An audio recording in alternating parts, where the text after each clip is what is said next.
कल्पना करें, एक प्राचीन मंदिर में कदम रखते ही आपको एक अजीब सी शांति का अनुभव होता है। जैसे ही आप गर्भगृह में प्रवेश करते हैं, पूरा वातावरण ऊर्जा से भर जाता है और आपकी चेतना एक नए आयाम में प्रवेश कर जाती है। क्या आपने कभी सोचा है कि ये रहस्यमयी अनुभव केवल आस्था से जुड़ा नहीं है, बल्कि गहरे वैज्ञानिक सिद्धांतों पर आधारित है। मंदिर में मौजूद हर तत्व, चाहे वो तांबा हो, ध्वनि हो, प्रदक्षिणा हो या मंत्रोच्चारण हो, हमारे शरीर और मस्तिष्क को एक अद्भुत शक्ति से जोड़ता है। ये शक्ति पृथ्वी के चुंबकीय बल, ध्वनि तरंगे और ऊर्जा प्रवाह के अद्भुत मेल से उत्पन्न होती है। तो आज हम इस वीडियो में हिंदू धर्म के मंदिरों के बारे में 10 वैज्ञानिक रहस्यों को जानने वाले हैं, जो न केवल आपकी आस्था को बल्कि आपकी जीवन शक्ति को भी पुनः जागृत कर सकता है। नंबर 1, ऊर्जा केंद्र पर मंदिर का निर्माण। हिंदू मंदिरों का निर्माण किसी भी स्थान पर नहीं किया जाता। इसे विशेष भूचुंबकीय ऊर्जा केंद्र यानी कि जियोमैग्नेटिक पॉइंट पर बनाया जाता है। यह स्थान पृथ्वी की प्राकृतिक ऊर्जा से भरे होते हैं और ऐसे क्षेत्रों में सकारात्मक कंपन अधिक होते हैं। वहाँ ध्यान करने में मन शीघ्र शांत हो जाता है और शरीर की ऊर्जा को संतुलित करने में मदद करता है। प्राचीन ऋषियों ने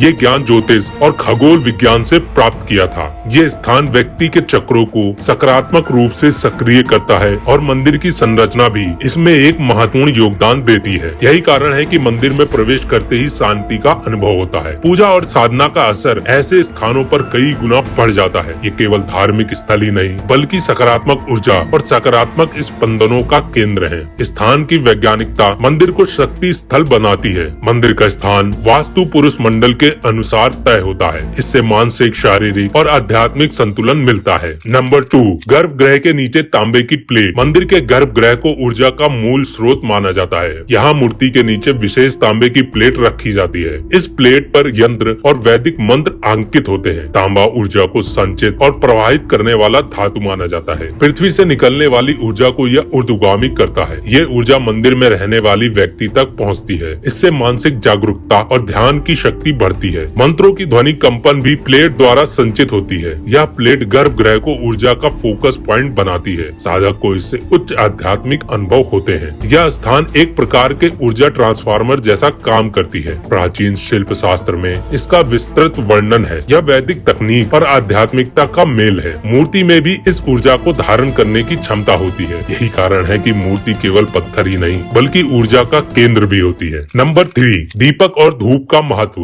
दीपक और धूप का उपयोग केवल परंपरा नहीं, वैज्ञानिक तर्क पर भी आधारित है। दीपक की लौ वातावरण में सकारात्मक आयन उत्पन्न करती है। यह वातावरण की शुद्धता और ऊर्जा को संतुलन में लाती है। धूप और अगरबत्ती, जिसमें विशेषकर गूगल और कपूर होता है, इन्हें जलाने पर वातावरण में मौजूद जीवाणु नष्ट हो जाते हैं। इनकी सुगंध तनाव और चिंता को कम करने में सहायक होती है। यह हमारे ब्रेन में मौजूद न्यूरॉन्स को भी बैलेंस करती है। दीपक में प्रयुक्त घी, तेल की महक भी उपचारात्मक होती है। हवन और धूप वातावरण में ऑक्सीजन की मात्रा बढ़ाते हैं। धूप जलाने से वातावरण में शुद्ध वायु रसायन बनते हैं। यह रोग प्रतिरोधक क्षमता को भी मजबूत करता है। वास्तव में यह एक तरह की एरोमा थेरेपी है। प्राचीन ऋषियों ने इसका उपयोग ध्यान और साधना में करते थे। आज भी मंदिरों में इनका उपयोग ऊर्जा को शुद्ध करने हेतु होता है। यह इंद्रियों को जागृत कर ध्यान की गहराइयों में जाने में सहायता करती है। धूप और दीप विज्ञान और भक्ति का सुंदर समन्वय है। नंबर 4, मंत्रों की ध्वनि तरंगे। संस्कृत मंत्रों का उच्चारण केवल आध्यात्मिक ही नहीं, बल्कि वैज्ञानिक भी है। प्रत्येक मंत्र की ध्वनि एक विशेष आवृत्ति उत्पन्न करती है। इससे उत्पन्न कंपन मस्तिष्क की तरंगों को प्रभावित करते हैं। ओम का उच्चारण मस्तिष्क को अल्फा स्टेट में ले जाता है। इससे मन शांत और एकाग्र होता है। मंत्रों की ध्वनि वातावरण को ऊर्जावान बनाती है। ध्वनि चिकित्सा यानी कि साउंड थेरेपी में भी इन्हें उपयोग किया जाता है। विभिन्न मंत्र शरीर के विभिन्न अंगों पर असर करते हैं। इनसे मस्तिष्क में डोपामिन, सेरोटोनिन हार्मोन संतुलित होते हैं। ये मानसिक स्वास्थ्य को स्थिरता प्रदान करता है। मंत्रों की गूंज शरीर के सूक्ष्म चक्रों को सक्रिय करती है। सामूहिक जाप से सामूहिक चेतना में बदलाव आता है। ये व्यक्तिगत और सामूहिक ऊर्जा को ऊंचा उठाती है। मंत्रों में ध्वनि,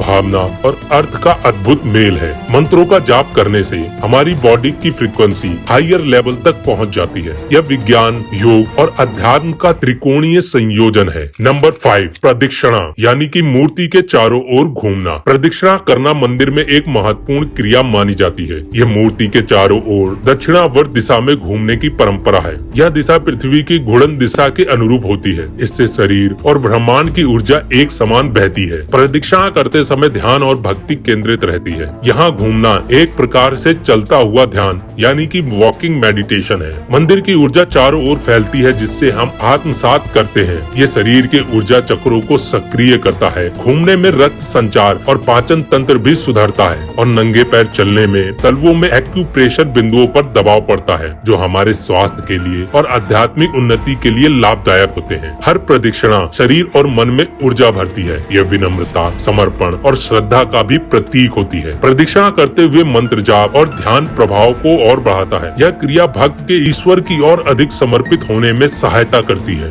तो ये थे हमारे हिंदू मंदिरों के 5 वैज्ञानिक रहस्य। बाकी के बचे 5 वैज्ञानिक रहस्य हम आपको अगले वीडियो में बताएंगे।